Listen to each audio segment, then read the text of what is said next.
Class 10 को optional math अन्तर्गतको limit and continuity च्याप्टरबाट सबैभन्दा धेरै पटक एसईमा सोधिएको क्वेशन हो यो। For a real valued function fx = 2x + 3 हामीलाई ए नम्बरमा के भनेको छ भन्दा find the value of f 2.95 f 2.99 f 3.01 f 3.05 and f 3 भनेको छ र बी नम्बरमा हामीलाई is this function continuous at x = 3 भनेर सोधेको छ।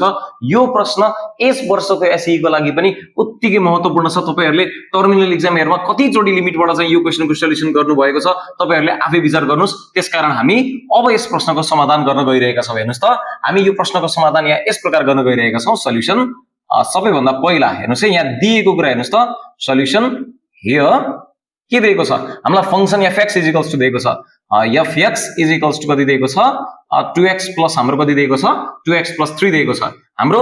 अब हामी के गर्दै छौं ए नम्बरको सल्युसन हामी गर्दै छौं। हेर्नुस् त ए नम्बरमा हामीलाई के भनेको छ f 2.95 f 2.99 f 3.01 f 3.05 f 3 को हामीलाई के निकाल्न भनेको छ भ्यालु निकाल्न भनेको छ भने हामी सबैभन्दा पहिला के को भ्यालु निकाल्दै छौं f 2.95 को भ्यालु हामी निकाल्दै छौं।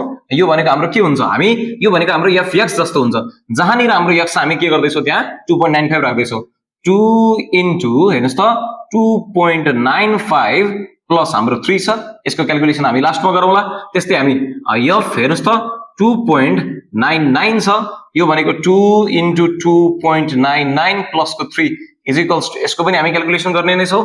f 2 हेर्नुस् त अब हाम्रो 2 point छैन 3.01 बराबर कति छ 2 * 3.01 प्लस को 3 = कति हुन्छ यो पनि हामी भ्यालु निकालौला।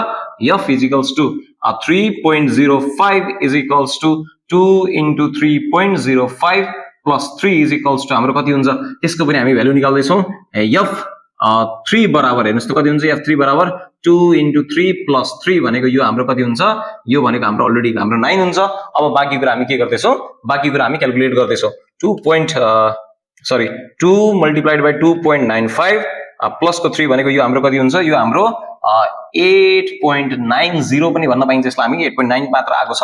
हेर्नुस् त 2 * 2.99 प्लस को 3 भनेको यो हाम्रो कति आउँछ यो भनेको हाम्रो 8.98 आएको छ। फेरि त्यस्तै गरी हेर्नुस् त 2 * 3.01 2.31 2 * 3.01 प्लस को कति भयो प्लस को 3 = यो भनेको हाम्रो कति हुन्छ यो भनेको हाम्रो 9.02 आएको छ। अब हेर्नुस् त 2 * 3.05 प्लस को 3 भनेको हेर्नुस् त प्लस को 3 भनेको कति हुन आउँछ यो भनेको हाम्रो 9.10 हुन आउँछ। अब भने हामी के गर्दै छौं अब भने हामी बी नम्बरको सल्युसन यहाँनिर गर्दै छौं। हाम्रो यो भनेको हाम्रो ए नम्बरको सल्युसन हो। अब हेर्नुस् बी नम्बरमा के सोधेको छ भन्दा is this function continuous at x = 3 भनेर सोधेको छ।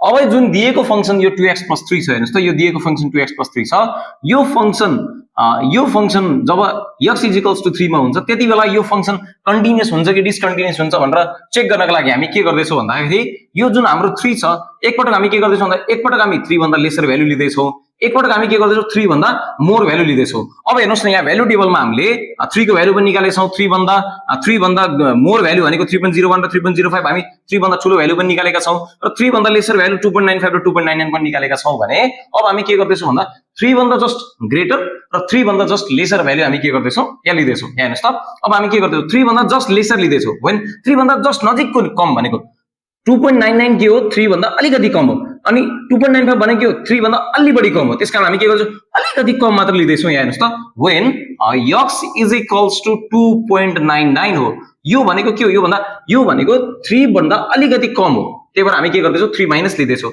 यो भनेको के हो 3 भन्दा थोरै यतिकन के हो कम हो त्यसकारण हामी के गर्दै छौं 3 माइनस लिँदै छौं। यो भनेको यहाँ हेर्नुस् त यो अब यो भनेको हाम्रो के हुन्छ भन्दाखेरि यहाँ हेर्नुस् त त्यसो हामी fx = जब हामी यो लिन्छौं x = 2.99 लिन्छौं तब fx बराबर हाम्रो कति हुन्छ fx बराबर हाम्रो 8.98 हाम्रो के आएको छ भ्यालु आएको छ जुन भनेको के हो जुन भनेको हाम्रो टेन्स टु कति हुन्छ जुन भनेको हाम्रो टेन्स टु 9 हुन्छ। यो यहाँ लेख्नुस् है तपाईहरुले टेन्स टु 9 यदि त्यहाँ देखिएको छैन भने तपाईहरुले यहाँनिरबाट पनि पक्कै पनि तपाईहरुले देख्नु भयो होला है। भनेपछि हेर्नुस् त जब हामी x बराबर 2.99 लिन्छौं तब हाम्रो त्यो भनेको के हो त्यो भनेको हाम्रो 3 भन्दा जस्ट कम हो यति कम हो त्यही भएर हाम्रो 3 माइनस हो। fx बराबर कति भयो fx बराबर हाम्रो 8.98 आएको थियो जुन भनेको के हो 9 पुगेको छैन तर 9 भन्दा थोरै कम हो भने चाहिँ कतातिर जाँदैछ लिमिट हाम्रो 9 तिर जाँदैछ भने देयरफोर हामी के लेख्दै छौं हेर्नुस् त देयरफोर हाम्रो लिमिट जब x टेन्स टु 3 माइनस हामी लेख्दैछौँ भनेको 3 भन्दा अलिकति कम छ, 3 पुगिसकेको छैन, 3 पुग्न लागेको अवस्था छ, त्यति बेलामा हेर्नुस् त fx इज इक्वल्स टु कति हुन्छ, fx इज इक्वल्स टु 9 तिर जाँदैछ भने हामी त्यसलाई के लेख्न पाइयो, त्यसलाई हामी 9 लेख्न पाइयो है। एकपटक हामी के गर्यौं, 3 भन्दा कम भ्यालु लियौं। अब हामी फेरि लिदैछौँ when x is equals to, अब हामी के गरौँ, 3 भन्दा जस्ट थोरै ग्रेटर भ्यालु लियौं। 3 भन्दा ग्रेटर भ्यालु भनेको हाम्रो कति छ, 3.05 पनि छ, 3.0 पनि 0.01 पनि छ। भनेपछि हामी के गर्दैछौँ, 3.01 लाई हामी के गर्दैछौँ, लिदैछौँ 3 भन्दा थोरै ठुलो लिदैछौँ। हेर्नुस् त जस्ट ठुलो मात्र हो। हेर्नुस् x इज इक्वल्स टु 3, त्यसो भए जब x इज इक्वल्स टु 3 हुन्छ, यो भनेको हाम्रो के हो, यो भनेको हाम्रो 3 भन्दा जस्ट ग्रेटर हो, त्यसकारण हाम्रो के भयो 3 प्लस। त्यति बेला हाम्रो fx बराबर कति हुन्छ, हेर्नुस् त हाम्रो fx बराबर हाम्रो fx भनेको कति हुन्छ, यो भनेको हाम्रो 9.02 हुन्छ। यसलाई पनि हामी के भन्न पाइयो, राउन्ड फिगरमा यो पनि हाम्रो 9 हुन आयो। त्यसो अर्थ यहाँ हेर्नुस् त limit x tends to 3 plus, अहिले 3 भन्दा बढी हुँदा fx बराबर कति नै आयो, fx बराबर हाम्रो 9 आयो। अब हेर्नुस् त त्यसो भए हाम्रो के भयो, जब हामी लिमिट 3 भन्दा हेर्नुस् त यो हाम्रो 3 छ, जब हामी 3 भन्दा यति कम लियौं, जब हामी 3 भन्दा यति बढी लियौं, जब हामीले 3 लियौं त्यति बेला पनि हाम्रो भ्यालु 9 भयो। 3 भन्दा कम लियौं त्यति बेला पनि हाम्रो भ्यालु 9 भयो। जब हामी 3 भन्दा अलिकति बढी लियौं त्यति बेला पनि हाम्रो भ्यालु के भयो, 9 भयो भने हेन्स हेर्नुस् है हामी लेखिदिदैछौँ हेन्स। अब हाम्रो के छ भन्दाखेरि limit x tends to 3 minus